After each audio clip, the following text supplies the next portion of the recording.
Sybil Wilkes with what you need to know. Today is Thursday, July 28th, 2022. You know what it is.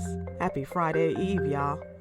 Number 1. Following the testimony of WNBA star Brittney Griner in a Russian courtroom, the U.S. State Department made what could be a game-changing announcement. The Biden administration offered a deal to Russia weeks ago with the intention of bringing home Griner and Paul Whelan.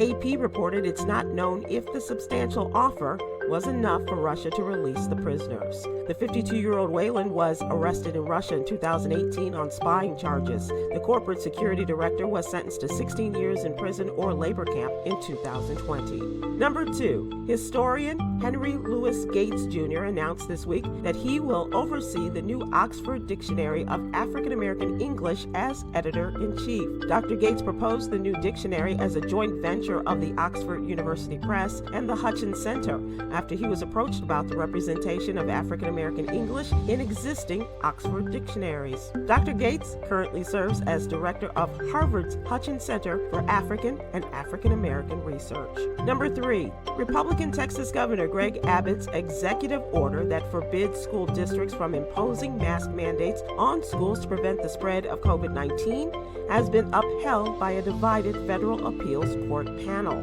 The ruling from the New Orleans-based 5th U.S. Circuit Court of Appeals ended a lower federal court injunction allowing such mandates. Families of 7 children with disabilities sued, saying the children were vulnerable and that the lack of a masking requirement at their schools endangered the children's health.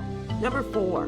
The Tennessee Bureau of Investigation has opened a probe into the brutal arrest of a black man who was chased into a home where a loved one recorded as he was beaten and shocked with a taser. According to a police affidavit, officers tried to pull over Brandon Calloway after he drove through a stop sign. After a third law enforcement officer arrived, all 3 tried to detain the man in a room.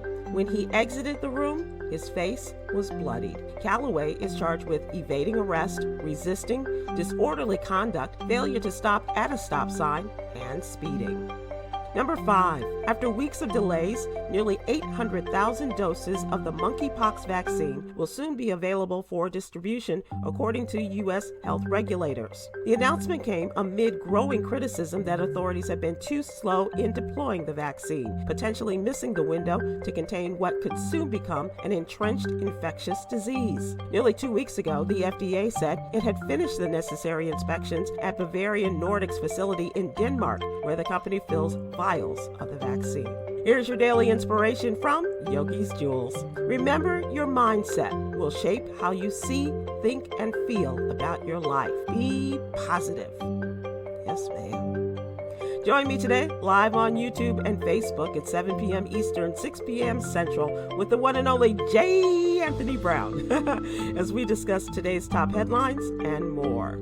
Thank you to our What You Need to Know partners, the American Heart Association and Alpha Kappa Alpha Sorority Incorporated. To subscribe to my free daily newsletter, please visit SybilWilkes.com. Be informed, be empowered.